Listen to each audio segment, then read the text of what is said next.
7th class में हम 10.1 प्रश्नावली पढ़ रहे हैं, प्रायोगिक ज्यामिति।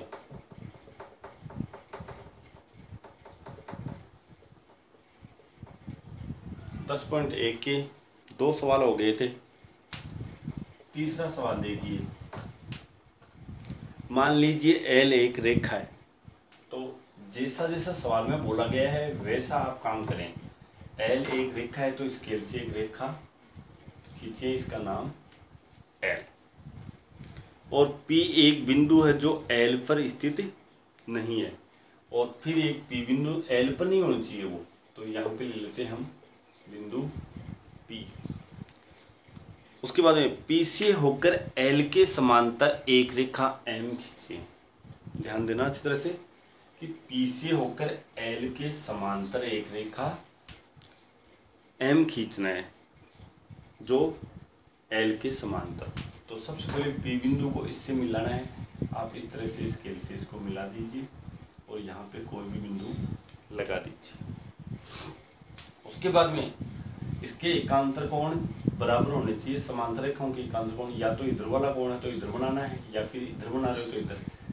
जैसे हम इधर बना रहे हैं, ऐसे प्रकार को यहाँ रखोगे ओ बिंदु पर और थोड़ा सा खोलकर इस तरह से घुमाओगे। वही इधर की साइड विपरीत साइड बनाओगे, एकांतर विपरीत साइड बनेंगे। यहाँ पे रखो पी बिंदु पर और इस साइड घुमाओगे। फिर प्रकार को यहाँ रख के इसके बराबर खोल ले, यहाँ से लेके यहाँ तक खोल ले प्रकार को। इस तरह से कितना खुला हुआ है वो यहाँ रख के इस तरह से चाप काट देना है और इसको फिर इस तरह से मिला देना दोनों बिंदुओं को। ये हमारी एम रेखा होगी जो एल के समांतर होगी। यहाँ पे आप एल समांतर एम दे दोगे। ये दोनों कोण अब बराबर रहेंगे, या फिर ये दोनों कोण बराबर रहेंगे, जिनको हम एकांतर कोण कहते हैं। आगे अब पी को एल के किसी बिंदु क्यू से जोड़िए। ये हमने जोड़ दिए। एम पर कोई अन्य बिंदु आर चुनिए। इस एम पर कोई अन्य बिंदु एम रेखा पर स्थित होनी चाहिए। आर बिंदु ले लेते हैं, ये ले लिया। ये क्यू से मिलाना था तो क्यों कर दो इसको। एम पर कोई अन्य बिंदु आर चुनिए, ये हमने चुन लिए। आर से होकर इस बिंदु से होकर पी क्यू के समांतर, इसके समांतर पी क्यू के समांतर एक रेखा खींचनी है। तो यहाँ थोड़ा ध्यान रखना। अब ये जो समांतर ये रेखा है, इसके समांतर यहाँ खींचनी है ऐसे। तो इसके लिए संगत कोण बराबर बना दीजिए। ये कोण जितना है उतना इधर बना दीजिए, इस पर, इसके ऊपर। तो यहाँ से आप प्रकार रखोगे और इस तरह से घुमाओगे। वही इस बिंदु पे रख के इस पे घुमाओगे इस तरह से। फिर ये कितना खुला हुआ है, इतना प्रकार को यहाँ रख के पेंसिल इसके बराबर खोल लिए। यहाँ से लेके यहाँ तक कितना वो यहाँ से रख के यहाँ तक आप चाप काटते हैं। इस बिंदु को मिलाते हुए एक रेखा खींच दीजिए इस तरह से। ये हमारे पास एक समांतर पी क्यू के समांतर होगी। पी क्यू के समांतर एक रेखा खींचिए। मान लीजिए यह रेखा एल से बिंदु एस पर मिलती है। रेखा एल पर एस बिंदु पर मिलती है। तो अब ये हो जाएगा तथा पी क्यू समांतर आर एस लिखोगे। ये दोनों समांतर है, पी क्यू और आर एस। और इधर से ये दोनों समांतर होगी, एल और एम। आगे समांतर रेखाओं के इन दोनों युग्मों से क्या आकृति बनती है। अब सुनिए, ये आकृति बन गई है। यहाँ पे जो आकृति दिख रही है ना आपको, एक चतुर्भुज। ये कौन सा चतुर्भुज बना है, तो यहाँ पे हम लिखोगे समांतर रेखाओं से एक समांतर चतुर्भुज बनता है। समांतर चतुर्भुज की मैं परिभाषा भी आपको लिखा देता हूँ ताकि आपके समझ में ये समांतर चतुर्भुज क्यों बना। समांतर चतुर्भुज ब्रैकेट में ऐसा चतुर्भुज जिसमें सम्मुख यानी आमने सामने सम्मुख भुजाओं के योग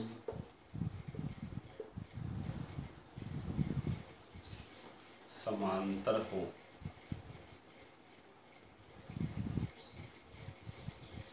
तो वह समांतर चतुर्भुज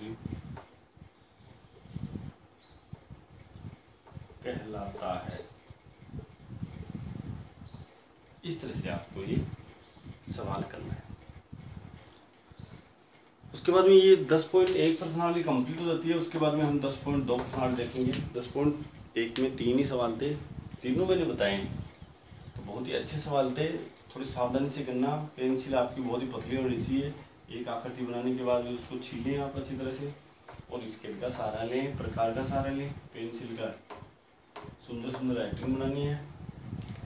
उसके बाद में 10.2 प्रश्नावली आ गई। 10.2 प्रश्नावली बहुत ही इजी प्रश्नावली है, ध्यान से देखिए। त्रिभुज एक्स वाई जेड की रचना करनी है आपको, जिसमें X Y 4.5 centimetre, Y Z 5 centimetre और जेड एक्स 6 सेंटीमीटर है। त्रिभुज एक्स वाई जेड की रचना करनी है, तो आप यहाँ पे सबसे पहले कच्ची आकृति बनाओगे, रफ डायग्राम बना लीजिए आप। उस पर कहीं भी एक्स वाई जेड लिख दें। उसके बाद में उसकी भुजाओं के माप लिखेंगे। एक्स वाई 4.5 है, ये 4.5 सेमी है। वाई जेड 5 सेंटीमीटर, ये 5 सेंटीमीटर है। उसके बाद जेड एक्स 6 सेंटीमीटर है, ये 6 सेंटीमीटर। इसकी सहायता से हम यहाँ पे फेर आकृति बनाएंगे, पक्की आकृति। तो इसके अंदर लिखो कच्चा चित्र, ये रफली है, ये आपको बनाना भी है, ये डायरेक्ट स्केल से बनाएं। उसके बाद में सबसे पहले आधार खींचा जाता है, तो वाई जेड आप स्केल की सहायता से वाई जेड इस तरह से स्केल से खींचोगे। दोनों सिरों को बंद कर दीजिए, वाई और जेड लिखिए। 5 सेंटीमीटर नाप का खींचना है। 2 नंबर पे यहाँ से वाई से हम 4.5 सेंटीमीटर का चाप काटेंगे, तो वाई से 4.5 स्केल को आप प्रकार को स्केल पर रखकर 4.5 सेंटीमीटर इस तरह से खोल लें। यहाँ से नाप कर इस तरह से 4.5 है तो खोल लेंगे। यहाँ प्रकार की सुई को इस तरह से रखकर और इस तरह से चाप काटेंगे। तो यहाँ से देखना इस तरह से 4.5 सेंटीमीटर, यहाँ से इस तरह से चाप काटते हैं आप। ये लो चाप कट गया। उसके बाद इधर से हमें 6 सेंटीमीटर का चाप काटना है, तो यहाँ से प्रकार को पहले 6 सेंटीमीटर खोल लें और यहाँ से 6 सेंटीमीटर का चाप काटना। तो इस तरह से अगर ये नहीं मिला तो यहाँ से दोबारा रख के इसके बराबर खोल के इसको वापस इस तरह से मिलाओगे, और यहाँ पे आप अक्स लिखोगे, इनको मिला दीजिए स्केल की सहायता से। ये 6 सेंटीमीटर लिखोगे, ये 4.5 सेंटीमीटर। उसके बाद में इसे एक प्रश्न में रचना के बिंदु भी आपको लिखा देता हूँ, आप नोट कर लें। रचना के बिंदु नंबर 1, सर्वप्रथम हमने दी गई माप से एक कच्ची आकृति बनाई।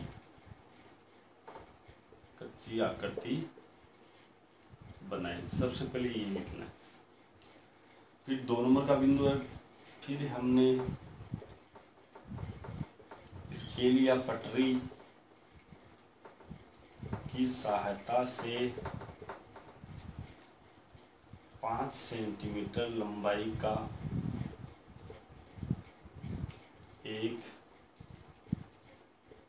रेखाखंड खींचा। एक रेखाखंड वाई जेड खींचा।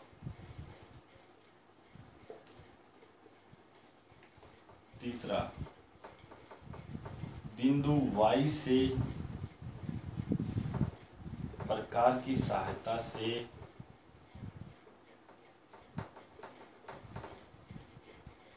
4.5 सेंटीमीटर तथा बिंदु जेड से प्रकार की सहायता से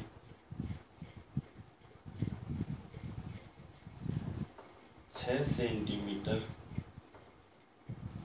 के चाप काटे, यानी कि वाई से 4.5 सेंटीमीटर का और जेड से 6 सेंटीमीटर का चाप काटा। चौथा, दोनों चाप जहां मिलते हैं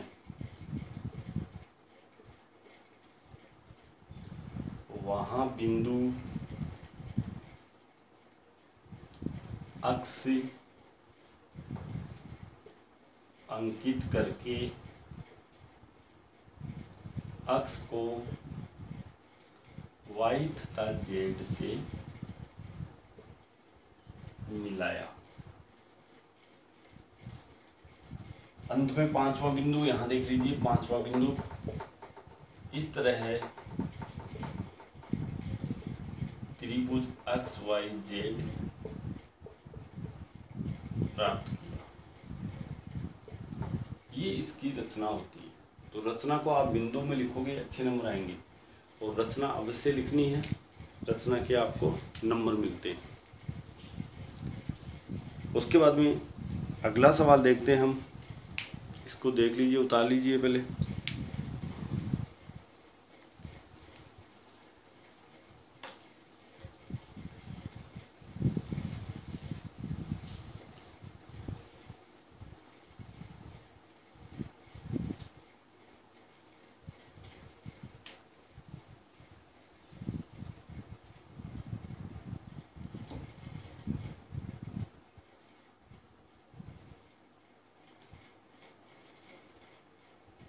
ये पहला सवाल था 10.2 का।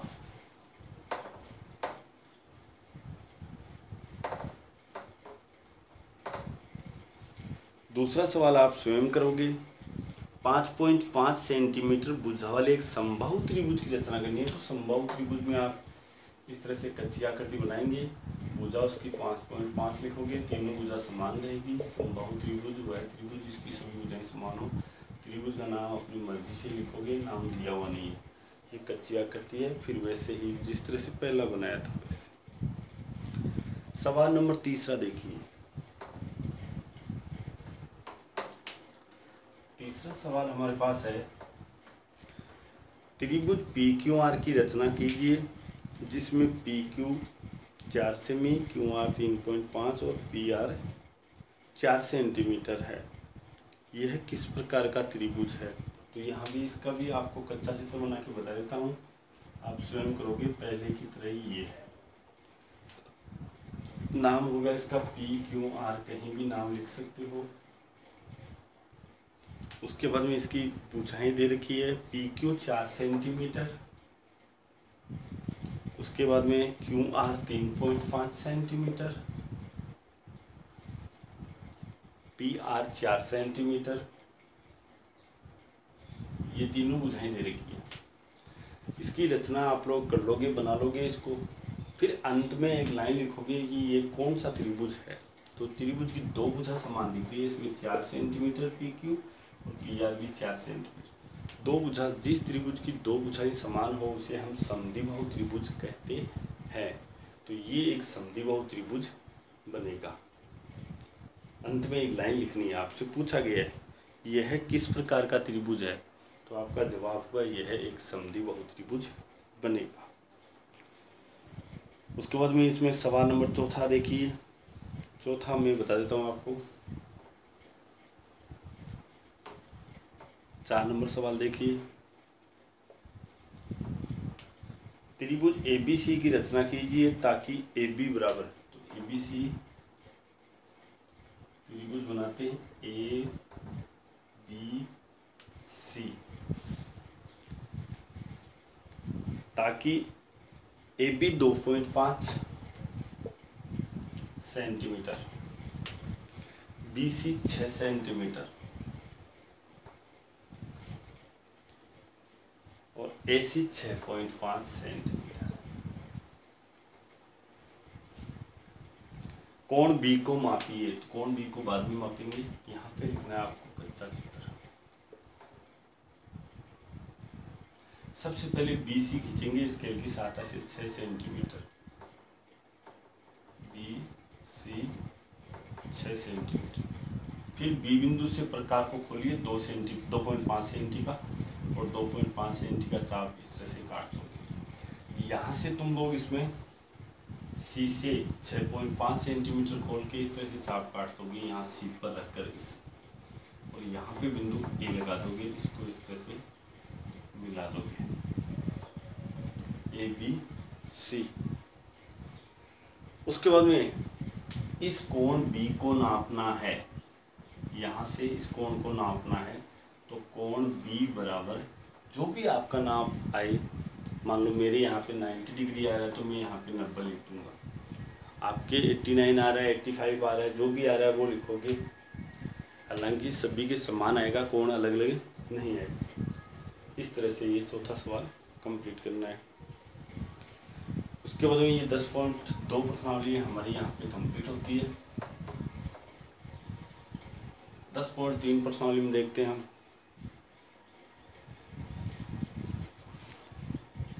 .3 प्रश्नावली भी ऐसी है। त्रिभुज DEF की रचना कीजिए। 10.3 का पहला सवाल है, त्रिभुज DEF की रचना कीजिए ताकि DE 5 सेंटीमीटर, DF 3 सेंटीमीटर, कोण EDF 90 डिग्री का हो। तो एक समकोण त्रिभुज बनाते हैं इस तरह से। यहाँ पे समकोण जो बनाया है वो EDF है, कोण EDF 90 डिग्री का है, तो D को यहाँ लिखोगे 90। उसके बाद में DEF कहीं भी लिख सकते हो, E और F। इस पर नाप दिए गए हैं, DE 5 centimetre, 5 centimetre, DF 3 centimetre है, 3 सेंटीमीटर, ये 90। इस त्रिभुज की रचना करनी है हमें। ये कच्चा चित्र है तो इसके अंदर कच्चा चित्र लिखोगे। कच्चा चित्र सबसे पहले DE 5 सेंटीमीटर खींचोगे, DE 5 सेंटीमीटर। उसके बाद में प्रकार की सहायता से D बिंदु पर 90 डिग्री का कोण बनाओगे। तो प्रकार को यहाँ D पर रखोगे और 90 डिग्री का कोण बनाएंगे। देखिए सबसे पहले प्रकार को यहाँ D बिंदु पर रखोगे और यहाँ से प्रकार को कितना भी खोल कर, कितना खोलना लगभग इस तरह से प्रकार को यहाँ रख देना है सुई को, और इस तरह से खोल कर इस तरह से घुमाना है आपको यहाँ से। फिर यहाँ पे सबसे पहले जो चाप काटोगे वो 60 डिग्री का कोण बनता है। 60 के बाद में एक चाप और काटोगे तो 120 का। ये कोण आपको प्रकार की सहायता से बनाना मैंने सिखा दिया था। फिर यहाँ पे रखोगे और ये चाप काटोगे, यहाँ पे रखिए, ये चाप काटोगे। इस तरह से हमारे पास ये 90 डिग्री का कोण बनेगा। यहाँ पे आप 90 डिग्री लिखोगे। उसके बाद में यहाँ पे DF 3 सेंटीमीटर है। कच्चे चित्र को देखते हैं तो D से 3 सेंटीमीटर प्रकार को खोलें और इस तरह से चाप काट दें। इस पर F लिखेंगे और इसको यहाँ से मिला दोगे। इस तरह से यहाँ पे 3 सेंटीमीटर लिख दोगे आप। ये हमारे पास बन जाएगा समकोण त्रिभुज। इसकी रचना के बिंदु आपको लिखना है। रचना के बिंदु वही लिखना है। सर्वप्रथम हमने दी गई नाप से कच्ची आकृति बनाई। उसके बाद में स्केल के साथ 2 नंबर पर होगा। स्केल की सहायता से हमने DE 5 सेंटीमीटर लंबाई का एक रेखाखंड खींचा। बिंदु D पर प्रकार की सहायता से 90 डिग्री के कोण की रचना की। उसके बाद में बिंदु D से 90 डिग्री वाले कोण पर 3 सेंटीमीटर का चाप हमने काटा। जहाँ चाप कटा वहाँ पे बिंदु F अंकित किया। F को E से मिला दिया। इस प्रकार समकोण त्रिभुज DEF प्राप्त हुआ। तो आपके यहाँ पे दूसरा और तीसरा सवाल ऐसा ही है। समद्विबाहु त्रिभुज का है। तो समद्विबाहु त्रिभुज जिस त्रिभुज की 2 भुजाएं समान होती है उसे कहते हैं। ये आप आगे कर लोगे, बाकी हम कल देखते हैं।